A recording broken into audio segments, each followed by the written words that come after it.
what I'm starting to realize more is that in order to be competitive in anything that you do, you have to do two things that don't cost any money. I've been thinking about this as we wrap up our first full day of content.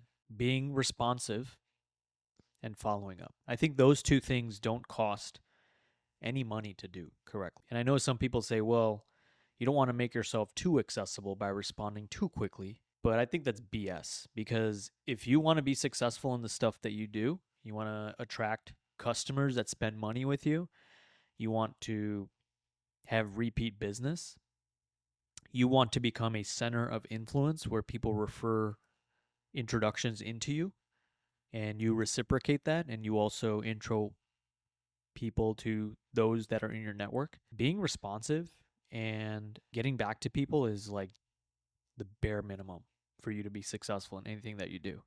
To play devil's advocate, how do you come off a way of responsive but not, I'm trying to make a sale, so I'm just going to be super urgent? There's a difference between following up multiple times and getting back to people.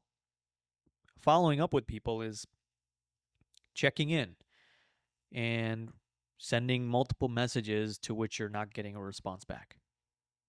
I personally prefer to work with people that at least communicate with me. That's my number one core value with anybody that I work with is communication. Yeah, you're very big on communication. Hyper communicator, right? Just tell me, right? And I think when I think about how to get ahead, especially from like a sales perspective, as we're trying to build our company, right? Our cyber insurance agency, I think that's like the thing that we just need to do is get back to people and just be responsive. And it goes a long way. And I think that doesn't cost anything to do that. And I've learned that over the years, just when you do that with people, they trust you. And I say that because I was having a conversation with one of our other strategic partners today, right? And he agreed. He's like, man, just your ability to just get back to us in a timely manner is what makes all the difference. And Ryan kind of echoed that in the elevator coming up to our Airbnb right now, which is, dude, it's the industry we're working in is the MSP industry. If you're not responsive, people move on, right? You got what, 5 minutes? That's just the name of the game. And AI now, velocity and instant gratification is the world that we live in right now. You got to play that game. I think it really shows true character when you're able to have communication very fast when something has gone wrong and it's on your side that you might have caused, or there might be a mishap. A lot of people will wait till they reach out, wait till the problem like it comes to their attention. But if you get ahead of it, it speaks a lot about your business and the way that you move about business and your character of there's a problem, we did this, we're gonna fix it, whatever the precautions we need to take. But having that communication to a client, I think, shows respect for yourself, that you care about what they think, but also you care about the client and letting them know this problem happened, I'm gonna take care of it, it's on us, taking accountability. I think that builds way more trust than wait till they find out, we'll wait a couple days to respond. It's too slow. And then it's way too slow. Too slow. By that time, they're already looking for another partner. And to build that back is really hard, the trust and rapport, right? So I think one of the biggest unlocks I recently learned about that, Devin, is picking up the phone and calling people. And what I admire about my partner in Ryan, his willingness to just pick up the phone and call somebody. Like, I've seen this dude in action. A few weeks ago, we had, something that didn't go as planned from a timing perspective. I think we maybe dropped the ball or we didn't get back to him. I know he's looking at me off camera. He knows exactly who I'm talking about. And, most customers, they type emails or they send a text and it comes off as like being like a keyboard warrior, right? And you misconstrue it, you interpret it wrong. And normal people would just huff and puff and like overanalyze it. Brian, I mean, this dude just literally saw the email. He's like, oh, okay. Picked up the phone, called this person. It was like a 2 minute, 39-second conversation. I heard it on speaker and solved. 2 minutes, 39 seconds.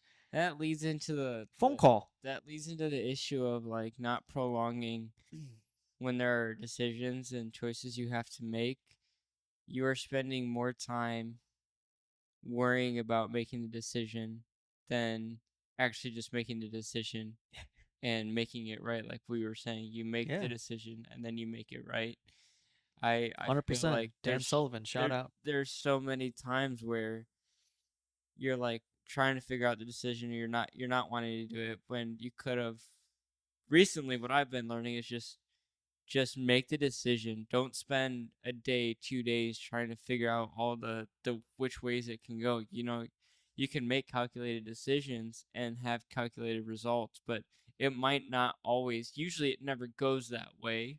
You know, so just not spending over analyzing a decision, because the more levels that you get to, it's just like you have to make decisions faster and you have to adjust for making those decisions. Yeah. Instead of trying to make every single decision right. Right. That one, it's almost like you're almost like putting your foot on the door when you're trying to open it and push it. It just doesn't really work. And that's something that I've really, something goes wrong, okay, take care of it. Don't wait. Don't sit on it. Don't let it brew. Take care of it. Move on. You know, and that's really something that I've had to learn, which is like, it's hard because you almost don't want to like just get it over with like get it over attitude, but you want to deal with it in a like let's get it over with. Let's be adults about this and deal with it, and then let's move on. Good times and freedom are usually on the other side of one or two difficult conversations. Most people just avoid the upfront discomfort without knowing that comfort is on the other side of that action. And I'm a huge fan of something I learned pretty recently, I'd say in the last few years, which is this concept of BLUF, BLUF, bottom line upfront. Especially with those that are working with clients in a customer service role, or your personal relationships, or any other relationship you have with another human being. I have learned that when you jump into this conversation when there's a problem, with the bottom line up front, right? And jumping in a call saying, instead of going, how are you? What's going on? Instead of beating around the bush, if you're in a situation where you have a problem you need to solve, you got a client that's upset, you got a family member that's not too thrilled with something you did, or you got to explain yourself, jumping into the call and saying, hey, how's it going? How are you? That just triggers people even more when you say those words. Because they know the essence of what the conversation is. Because they know that you're just wasting time.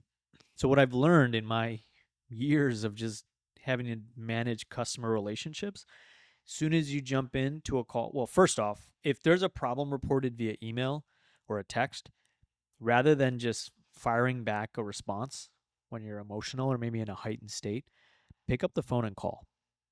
Because that in itself disarms people 75 to 80% when you call them. It shows grit. It shows the ability for you to actually care about the problem, right? It shows courage when you pick up the phone. Number one is picking up the phone. Number two, instead of just asking or saying things like, hey, how's it going? Blah, blah, blah. Picking up the phone and saying, hey, I know you're looking for some information. I'm going to do my best to share it with you. Here's what I know right now. And then just sharing truthfully what you know. And most people just want to know what's going on.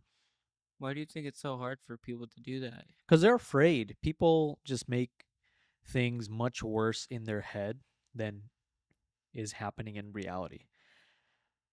Most people don't like confrontation. I'm one of those people sometimes. I still am not perfect. I have people-pleasing tendencies, and sometimes at the expense of my own personal thoughts and feelings, I try to come up with something to make sure that I try to manage the other person's feelings, which is unfair. Mm-hmm. But your customers will respect you and stay with you and support you even more if you just pick up a phone, call them, give them the bottom line up front, tell them how it is, and be willing to work with them together. You do that, you disarm 90% of this anxiety around these conclusions that you make in your head around what the other person may think. And it's literally less than a 30-second or 60-second conversation. Once you get there, it is like magical on the other side of that. So practicing just addressing things head on is the greatest way to reduce anxiety and stress and worry about something that may or may not be in your control. So I've learned that the bluff framework, bottom line up front, you tell the person what's going on and let them dictate how much detail they want. Don't give someone that's already upset or not too thrilled with you a 9-minute explanation. Give them a 90-second. Maybe that's even too long. Give them like a 30-second and let them ask how much detail they want. And I guarantee you that's going to make life so much more easier for you in the long run. I'd love to switch the topic into, I think as entrepreneurs, it's easy to fall into in the beginning. Um, I definitely have fallen into it. I feel like I'm slowly falling out of it, and I feel like I dabble in it every once in a while. Is the shiny object syndrome, and getting a little taste of success and what the entrepreneurial journey can bring. And there's this saying like we live a life that others tell us, and we buy things that we don't even like to impress people we don't even you know No. care to impress and know. And definitely in my life I've seen me do that and care about people's opinions that I could care less about what they think. And I've fallen into that trap, and slowly getting out of it with your help and mentorship. And just talk about the shiny object syndrome, but also in a sense of you exited your MSP successfully, and I feel like so many people chase that success of once I hit this dollar amount, I'm gonna be happy. I feel like that is the biggest lie in the entrepreneurial journey is once I have this in my bank account. I've literally talked to so many different entrepreneurs, and it's just been such a wake up call to me because they have had the same answer of once that hit my account and I saw it, I was like, oh my gosh, for a day. And then it's just like, I still have the same problems. There's still bad things going on in the world. And it's this like it's because you don't have it, you want it, but once you have it, you understand. So how do you understand that feeling without getting to that point or chasing to that point? Um, I think when people decide to jump into the world of entrepreneurship, I don't think everyone has a clear understanding of why they're doing it. Of course, some are chasing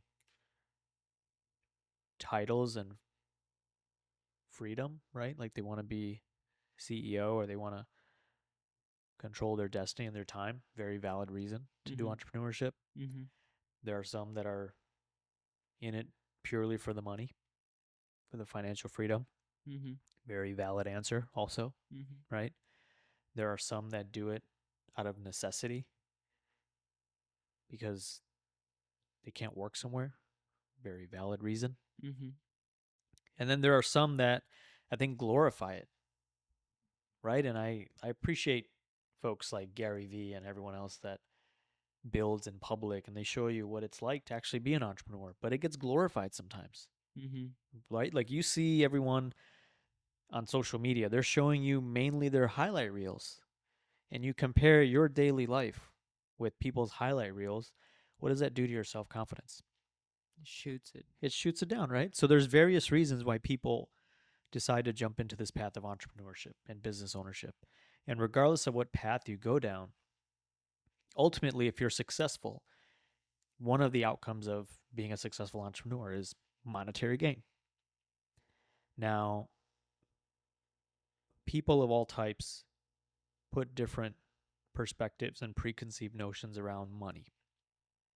Some use it as a tool to help their family get out of a certain situation. Others do it to help those in need, right? Others do it to help build opportunity for those that can build opportunity for themselves. Some want to do it for ego and the power and the influence, right? It's very different. But I think until you're in it for a sustained period of time and you're on the journey of entrepreneurship, you can't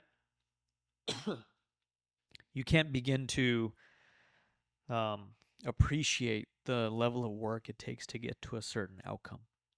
So I don't think the entrepreneurship journey is all about the destination. I think it's about the journey and who you become through the process.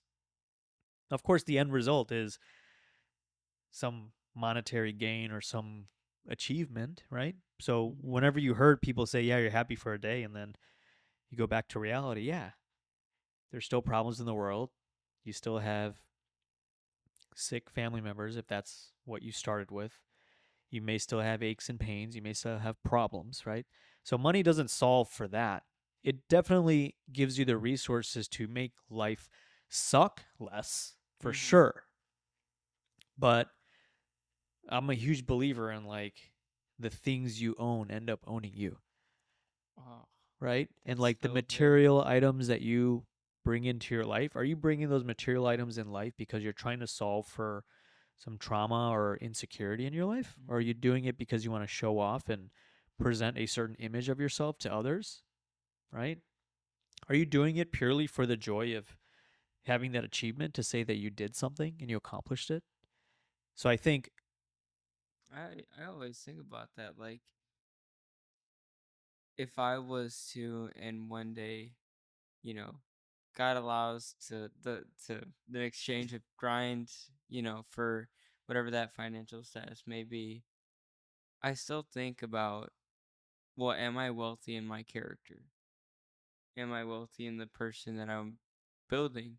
Is it might be cool if you have, some zeros in your bank account, but how do you treat your family? How do you treat your friends? And that's what I think is truly like wealth is, yes, if you can maintain your money as a tool, but how do you treat people?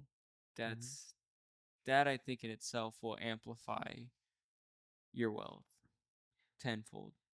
your network is your net worth. Big believer in that. I'm a big believer in relationships being everything, in my opinion. How you do something is how you do anything is how you do everything. Mm-hmm. And I think the biggest question, Devin, is, as humans, as mortals on Earth, we're all gonna die one day. That's guaranteed. Right now, at least, as of August 2025, right? We're gonna die at some point. You don't take material items with you. You don't take your bank balance with you to the grave. So my question always is, if you really want to measure what type of life you've built, and I know this is a little grim, but just follow me for a second. How many people would show up to your funeral if you passed? And what would they say about you? Or are you going to die alone in your 12-bedroom house somewhere because you burned every bridge and every relationship to elevate yourself to the next level of wealth or finances? So that's my big thing. Like, are you going to leave the world? And are people going to, when you do leave the world, are people going to show up? And if they do show up, what are they going to say about you, your character, how you made them feel? because you can't take any of this stuff with you when we're gone. No, but that It's stuff temporary. can always be passed on. It could be. Is it going to But be? there's gonna be a point where Of it's like, course. you know, But you it's as an individual won't be necessarily always remembered for the material items you had. You're going to be remembered for how you made people feel, mhm, relationships, the love, and the support you had of the people around you. Of course, you leave legacies, and some people leave tremendous monetary legacies that help impact generations for a long time, generational wealth. generational wealth. But for me, it's like, yeah, I'm more interested in the journey. And that's why I'm now building this company again, right? Because I'm addicted to the journey, not the destination. It's who I become in the journey that is exciting for me, not reaching the finish line. Because when you get to the finish line, you're like excited for a hot minute. And then what? What happens after that, right? That dopamine hit is at the highest level. What comes beyond that? So I think the journey is what's most exciting to me because I can continue to grow as a person. I go on the journey with people that I care to do, like my friend Dan says, do good things with good people. I'm a big believer in that. And I think life is all about journeys. And the more journeys we can put ourselves into, the more exciting things we do. I think that's the stuff that makes you feel alive, that gives your life purpose. And I just think destinations are just a quick moment in time. I truly believe life is all about journeys.